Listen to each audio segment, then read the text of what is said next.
Unapiga picha ama ulikuwa unapiga video? Video.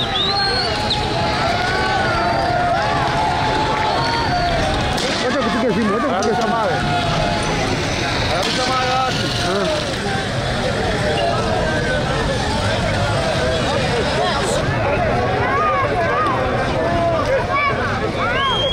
Kuna sako ambayo imekuja hapa kwa petrol station ya nyingi, inaitwa Naekana Sako. Naekana Sako imekuja huku Tala kubeba huku. Sisi kama watu wa Kamsako na Makata hatupewi nafasi ya kubeba Nairobi.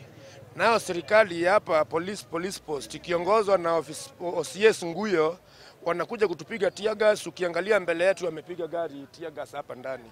Na hawataki tukusanye mahali tukiongea. Si ndo tunauliza Makata Sako na Kamsako ipewe nafasi ibebe bypass, ipewe nafasi ibebe Kayole Junction na ipewe nafasi ibebe Catex. Ile sasa inaendelea ni mchezo.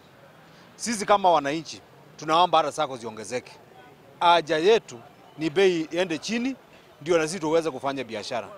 Kwa hivyo kila tunaweza uliza serikali itie bidii, watu wapewe uhuru wa kufanya biashara, na mtu akichukua leseni ya kuleta sako alete Tala ndio watu wapate kulipa pesa kidogo kwenda Nairobi na kwenda Machakos. Sababu saa hii kutoka hapa kwenda Machakos ni kama kilomita 43. Na tunashangaa tukilipishwa shilingi 250. Na kutoka Nairobi kwenda Thika inaribishwa 40. Na distance ni sawa na hiyo. Kwa hivyo tunaomba serikali ilete sako mingi sana. Waje hiyo wanasema kidogo. Waongeze sako hata zikifika 100.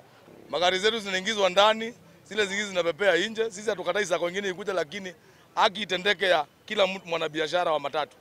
Kwa kuwa maskari kutoka asubuhi kila siku wiki mzima wanashinda hapa stage, wakituingiza ndani na wale wengine wanabebea nje. Kwani sisi si wa Kenya ama sisi si wakazi wa huku? Alafu tunakuja kunyemelewa, kunyimwa haki. Sisi tuko kwetu.